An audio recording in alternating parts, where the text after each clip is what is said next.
Hello, welcome back to Vidyanadi. എൻ്റെ ഒരു അടുത്ത വീഡിയോയിലേക്ക് എല്ലാവർക്കും സ്വാഗതം.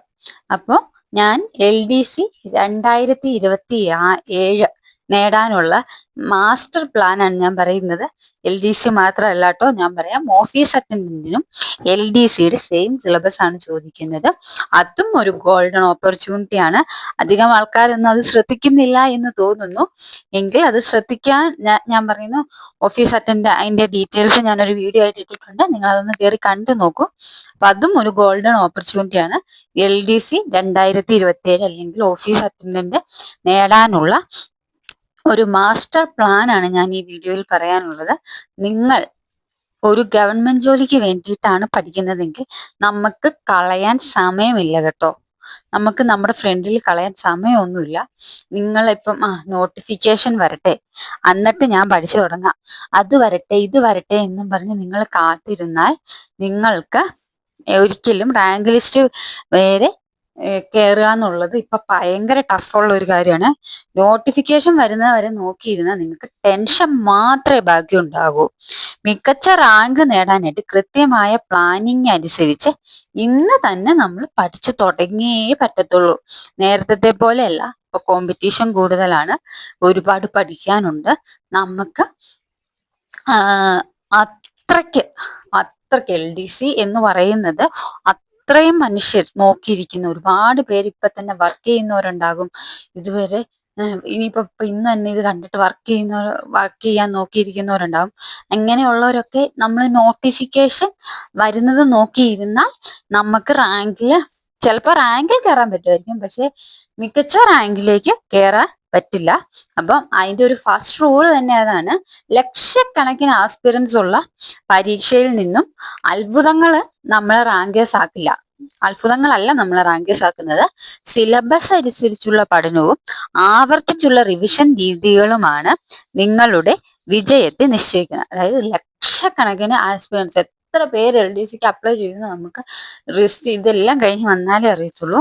അങ്ങനെ വരുന്ന പരീക്ഷയിൽ നമുക്ക് റാങ്ക് നിർണ്ണയിക്കുന്നത് നമുക്ക് അത്ഭുതങ്ങളൊന്നും നമുക്ക് ഉണ്ടാവില്ല അല്ലെ.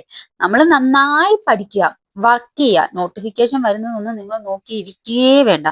നിങ്ങൾ പഠിക്കുക, എഫേർട്ട് ഇടുക, കഷ്ടപ്പെടുക.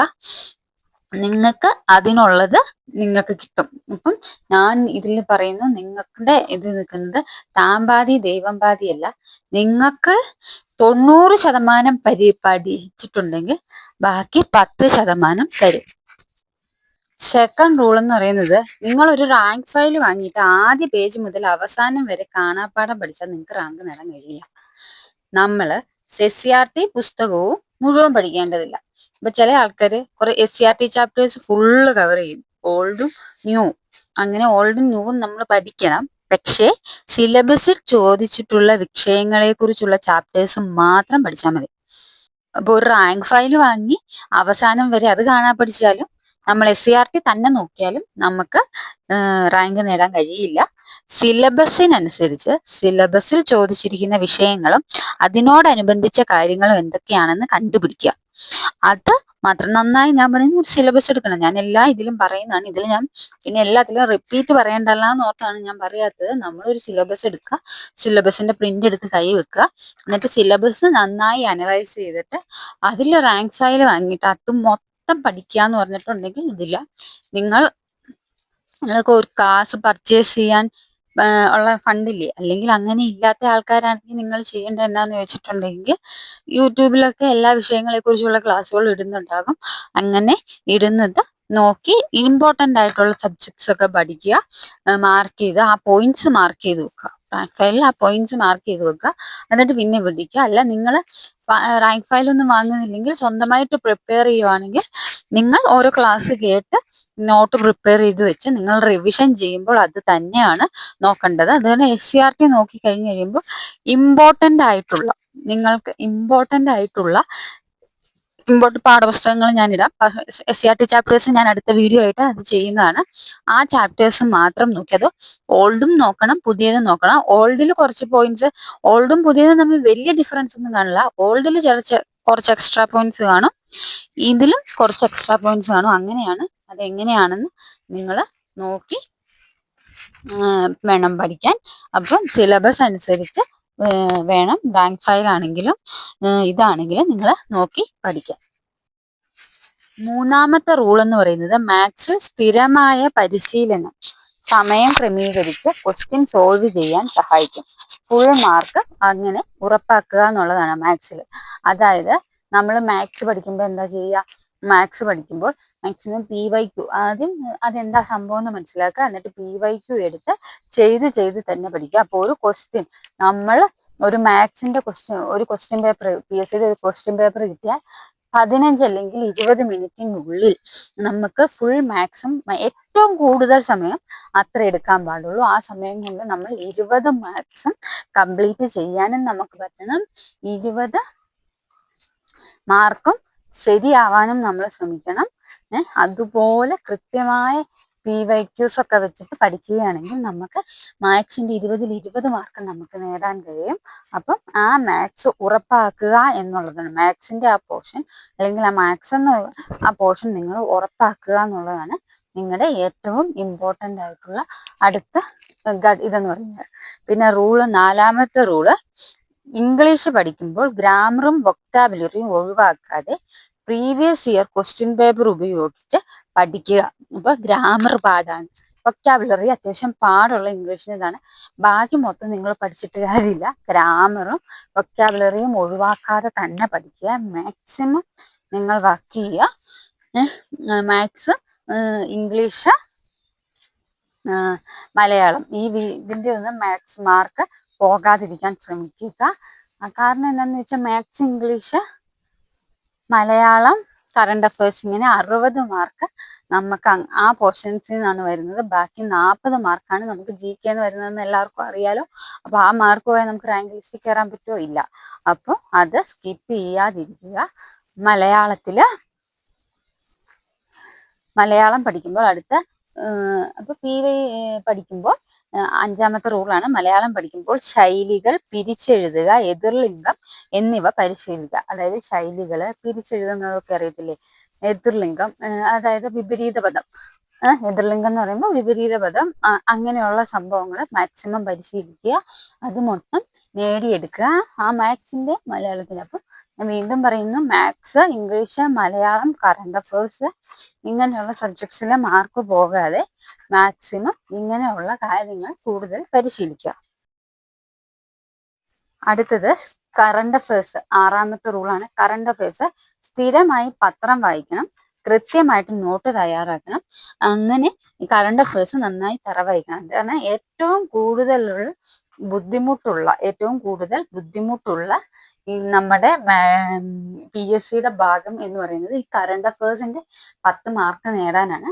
നമ്മൾ ഏറ്റവും കൂടുതൽ കായികം അങ്ങനെയുള്ള പോർഷൻസ് നിങ്ങൾ ഫോക്കസ് ചെയ്ത് വേണം പഠിക്കാൻ. അങ്ങനെ പഠിച്ചിട്ടുണ്ടെങ്കിൽ കറണ്ട് അഫയേഴ്സിന്റെ മാർക്ക്. അപ്പൊ സ്ഥിരമായിട്ട് നിങ്ങൾ പത്രം വായിക്കുക. തൊഴിൽ വീതിയൊക്കെ മേടിക്കാൻ പറ്റുന്നവരാണെങ്കിൽ അത് മേടിക്കുക, പഠിക്കുക. അല്ലെങ്കിൽ എവിടെന്നെങ്കിലുമൊക്കെ ഇങ്ങനെ PDF ആയിട്ടൊക്കെ കിട്ടുന്നുണ്ടാവും, അങ്ങനെയുള്ളത് മേടിച്ച് വായിക്കുക. അപ്പൊ നിങ്ങൾ എങ്ങനെ തയ്യാറെടുക്കുന്നു കറണ്ട് അഫയേഴ്സ്? അപ്പം വീഡിയോസ് ഒക്കെ ആയിട്ട് കറണ്ട് അഫയേഴ്സിന് നോട്ട്സ് ഇടുന്നവരുണ്ടാകും. ആ നോട്ട്സ് കണ്ടുപിടിച്ച് അത് പഠിക്കുക. അപ്പൊ നിങ്ങൾ നന്നായി കറണ്ട് അഫയേഴ്സ് വർക്ക് ചെയ്താൽ കറണ്ട് അഫയേഴ്സിന്റെ മാർക്ക് നിങ്ങൾക്ക് കിട്ടും. അപ്പൊ കറണ്ട് അഫയേഴ്സിന്റെ മാർക്ക് സ്കിപ്പ് ചെയ്യരുത്. കറണ്ട് അഫയേഴ്സ് മാർക്ക് ചെയ്താൽ നിങ്ങൾക്ക് റാങ്ക് ലിസ്റ്റിൽ കയറാൻ ഇച്ചിരി പാടായിരിക്കും. പിന്നെ 7ാമത്തെ എന്നാണ് വെച്ചിട്ടുണ്ടെങ്കിൽ സിലബസ് പൂർത്തീകരണം. നമ്മൾ സിലബസ് ഇങ്ങനെ ഈ ഒരു മെത്തേഡ് അനുസരിച്ച് സിലബസിലുള്ള ഫുൾ ഭാഗങ്ങൾ കവർ ചെയ്യുക. സിലബസിന് പൂർത്തീകരിക്കുക. ടൈം ടേബിൾ എന്ന് പറയും. നിങ്ങൾ ഒരു മാസത്തേക്കോ 2 മാസത്തേക്കോ ഒക്കെ ടൈം ടേബിൾ ഇടുന്ന ആൾക്കാരെ ഞാൻ കണ്ടിട്ടുണ്ട്. അങ്ങനെ ടൈം ടേബിൾ ഇടുന്നതിന് പകരം നിങ്ങൾ ഞാൻ ഇത്ര പോർഷൻ സിലബസിലെ ഇന്ന ഭാഗങ്ങൾ പഠിക്കും എന്ന് വ്യക്തമായി പഠിക്കുമെന്ന് നിങ്ങൾ രാവിലെയോ തലേദിവസം രാത്രിയോ അല്ലെങ്കിൽ ഒരാഴ്ചത്തെ ടൈം ടേബിളോ പഠിക്കുക. എന്നിട്ട് നിങ്ങൾ ഒരു ദിവസം ഇടുന്ന സിലബസിലെ പോർഷൻസ് നിങ്ങൾക്ക് കവർ ചെയ്യാൻ പറ്റുന്നുണ്ടെന്ന് നിങ്ങൾ സ്വയം വിലയിരുത്തുക. എനിക്കത് കഴിയുന്നുണ്ട്, ഞാനത് പഠിക്കുന്നുണ്ട്, എനിക്ക് നിങ്ങൾക്ക് എത്ര മണിക്കൂർ പഠിക്കുക. ഇപ്പം വീട്ടമ്മമാരാണോ, വീട്ടിലെ സാഹചര്യം ഇപ്പം പിള്ളേർക്കൊക്കെ വെക്കേഷൻ, അപ്പൊ അങ്ങനെ ഉള്ള ആൾക്കാരുണ്ടാകും. അല്ലാതെ ജോലിക്ക് പോകുന്നവരുണ്ടാകും, വർക്കിംഗ് വുമൻസ് ഒക്കെ ഉണ്ടാകും. അങ്ങനെയുള്ളവർക്ക് ഒക്കെ എങ്ങനെയാണ് നിങ്ങളുടെ അവസ്ഥ എന്നുള്ളത് നിങ്ങൾക്ക് അറിയത്തുള്ളൂ. അപ്പം നിങ്ങൾ അത് നോക്കിയിട്ട് നിങ്ങൾ പഠിക്കുക. അപ്പൊ നിങ്ങൾ അത് നോക്കി പഠിച്ച് നിങ്ങളുടെ ടൈം ടേബിൾ അനുസരിച്ച് ഒരു ദിവസം 4 മണിക്കൂർ നിങ്ങൾക്ക് വർക്ക് ചെയ്യാനുള്ളെങ്കിൽ ആ 4 മണിക്കൂർ നിങ്ങൾ പഠിക്കുക. അതാണ് അതിലെ കാര്യം. ആ സമയം നിങ്ങൾ കാൽക്കുലേറ്റ് ചെയ്ത് നിങ്ങൾ നിങ്ങളുടെ ടൈം ടേബിൾ തയ്യാറാക്കി നിങ്ങൾ എഴുതുന്ന പോർഷൻസ്, ഇന്ന് ഇത്രയും പോർഷൻസ് ഞാൻ കവർ ചെയ്യുമെന്ന് നിങ്ങൾ എഴുതിയിട്ടുണ്ട്, അത്രയും പോർഷൻസ് നിങ്ങൾ അടുത്ത റൂൾ എന്ന് പറയുന്നത്, നിങ്ങൾ അത്യാവശ്യം സിലബസ് കവർ ചെയ്തു, ഈ മെത്തേഡ്സ് ഒക്കെ ഫോളോ ചെയ്തു, കുറച്ച് ദിവസം പഠിക്കുക, ഒരു മാസം 2 മാസമൊക്കെ ഒരു മാസം പഠിക്കുക. അത് കഴിഞ്ഞ് നിങ്ങൾ സ്ഥിരമായി OMR മോക്ക് ടെസ്റ്റ് പരിശീലിക്കുക. PYQ ഉപയോഗിച്ച്, അതായത് പഴയ പ്രീവിയസ് ക്വസ്റ്റ്യൻ പേപ്പർ ഉപയോഗിച്ച് OMR ഷീറ്റിൽ സമയബന്ധിതമായി, അതായത് നമ്മൾ ഒരു PSCയുടെ എക്സാം എഴുതാൻ പോയാൽ നമ്മൾ എന്തൊക്കെ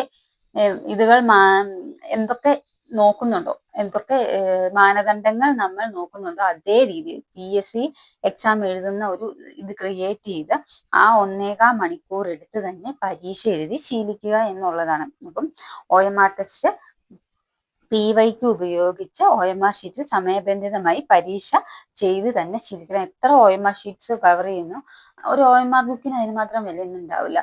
100 രൂപ, 150 രൂപ, ആ ഒരു റേഞ്ചിലൊക്കെ കാണുള്ളൂ. അതിൽ കുറേ ഷീറ്റ്സ് ഉണ്ടാവും. അത് വെച്ചിട്ട് നിങ്ങൾ പഠിക്കുക.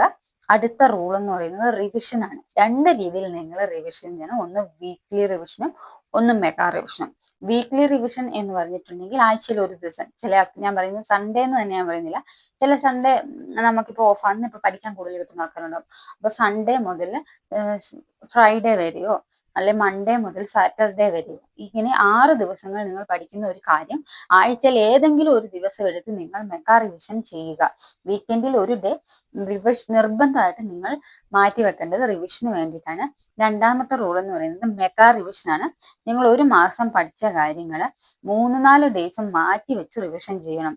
കൂടെ OMR ചെയ്ത് പഠന പുരോഗതി നിങ്ങൾ സ്വയം അനലൈസ് ചെയ്യുകയും വേണം. അപ്പൊ മെഗാ റിവിഷൻ എന്ന് വെച്ചാൽ ഒരു മാസം പഠിച്ചത്, ഇപ്പൊ നിങ്ങൾ ഒരു മാസം പഠിച്ച പോർഷൻസ് 3-4 ഡേയ്സ് വെച്ചിട്ട് മാറ്റി വെച്ചിട്ട് റിവിഷൻ ചെയ്തിട്ട് കൂടെ OMR ചെയ്ത് നോക്കുമ്പോൾ നിങ്ങൾ എന്തുമാത്രം പഠിച്ചിട്ടുണ്ട്, നിങ്ങൾക്ക് കഴിഞ്ഞ തവണ ചെയ്തതിനേക്കാളും കൂടുതൽ മാർക്ക് കിട്ടുന്നുണ്ട്. അപ്പൊ നിങ്ങൾ പഠിച്ചത് നിങ്ങൾക്ക് ക്വസ്റ്റ്യൻ പേപ്പർ അപ്ലൈ ചെയ്യാൻ പറ്റുന്നുണ്ടെന്നാണ് അതിന്റെ അർത്ഥം.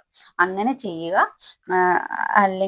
ചെയ്യുക. പിന്നെ ഫസ്റ്റ് റൂള് ആഴ്ചയിൽ, അപ്പം നിങ്ങൾ ഇപ്പം 1 മാസം 2 മാസം പഠിച്ചത് നിങ്ങൾ വിട്ടുപോകരുത്. നിങ്ങൾ നന്നായി പഠിക്കണം, നന്നായി വർക്ക് ചെയ്യണം, നന്നായി. അപ്പം ഈ മെത്തേഡ്സ് ഒക്കെ ഒന്ന് പരീക്ഷിച്ച് നോക്കുക. ഇതൊക്കെ നിങ്ങൾക്ക് ഫലവത്താകും. ഞാൻ പറയുന്നു, ഇതൊക്കെ നിങ്ങൾക്ക് ഫലവത്താകും. നിങ്ങളൊന്ന് അറിയാം. അപ്പൊ ഞാൻ പറയുന്നത് പോലെ നിങ്ങൾ നോട്ടിഫിക്കേഷൻ വരാനോ ഡേറ്റ് വരാനോ ഒന്നും നോക്കിയിരിക്കേണ്ടതില്ല. ഇപ്പോൾ തന്നെ തുടങ്ങുക. മികച്ച റാങ്ക് നേടുക. ഗവൺമെന്റ് ജോലി കിട്ടാൻ വേണ്ടി പഠിക്കാനിരിക്കുന്ന എല്ലാ ആൾക്കാർക്കും അത് നിങ്ങൾക്ക് നേടാൻ കഴിയും. അപ്പോൾ എല്ലാവർക്കും താങ്ക് യു. അടുത്ത വീഡിയോ ആയിട്ട് കാണാം. ഇനി ഞാൻ ഇതുമായിട്ട് ബന്ധപ്പെട്ട ഉള്ള SCERT ചാപ്റ്റേഴ്സിന്റെ വീഡിയോ ഞാൻ അടുത്തായിട്ടിടാം. ഒരു സ്പെഷ്യൽ മറ്റേ ടോപ്പിക്സ് ആയിട്ട് ഇടണം. SCERT അല്ലാതെ ടോപ്പിക്സ് വൈസ് ഇടണമെന്ന് എനിക്ക് ആഗ്രഹമുണ്ട്. പക്ഷെ എനിക്കിപ്പോൾ സമയം തികയുന്നില്ലാത്തത് കൊണ്ടാണ് ഞാൻ അത് ഉടനെ തൊട്ട് ഇട്ട് തുടങ്ങാം. എനിക്കൊരു 1-2 വീക്സിനുള്ളിൽ ഞാൻ ഇടാം. എന്നോടൊരു കുട്ടി ഒരു ടൈം ടേബിൾ ചോദിച്ചായിരുന്നു. എനിക്കത് ഇടാനായിട്ട് സമയം തികയുന്നില്ല. കമ്മ്യൂണിറ്റിയിൽ ഇടാനാ പറയുന്നത്. പക്ഷെ ഞാൻ എങ്ങനെ നോക്കിയിട്ടും ആ കുട്ടി പറഞ്ഞതുപോലെ എനിക്ക് ചെറിയ ടോപ്പിക്സ് വേണം താനും, എന്നാൽ കവർ ചെയ്യണം. അങ്ങനെ എനിക്ക് കിട്ടുന്നില്ല. അതുകൊണ്ടാണ് ഞാൻ ഇടാത്തത്. ഒരു എടുത്തും എത്തില്ല. ഈ 1 മാസം കൊണ്ട് അങ്ങനെ വളരെ കുറച്ച് ടോപ്പിക്സ് മാത്രം ഇട്ട് എനിക്ക് അങ്ങനെ കവർ ചെയ്ത് എടുക്കാൻ പറ്റുന്നില്ല. അത് കാരണമാണ് ഞാൻ ഇടാത്തത്. സോറി. വേറെ ആരെങ്കിലും ഒന്നുകൂടി ചോദിച്ചു നോക്കിക്കൊള്ളൂ എന്നാണ്. എനിക്കങ്ങനെ ഇത്രയും ദിവസമല്ലേ ഉള്ളൂ, അതുകൊണ്ട് ഇത്രയും പോർഷൻസ് കവർ ചെയ്യാൻ ചെറിയ ചെറിയ ടോപ്പിക്സ് വൈസ് അങ്ങനെ പറ്റുമെന്ന് എനിക്ക് തോന്നുന്നില്ല.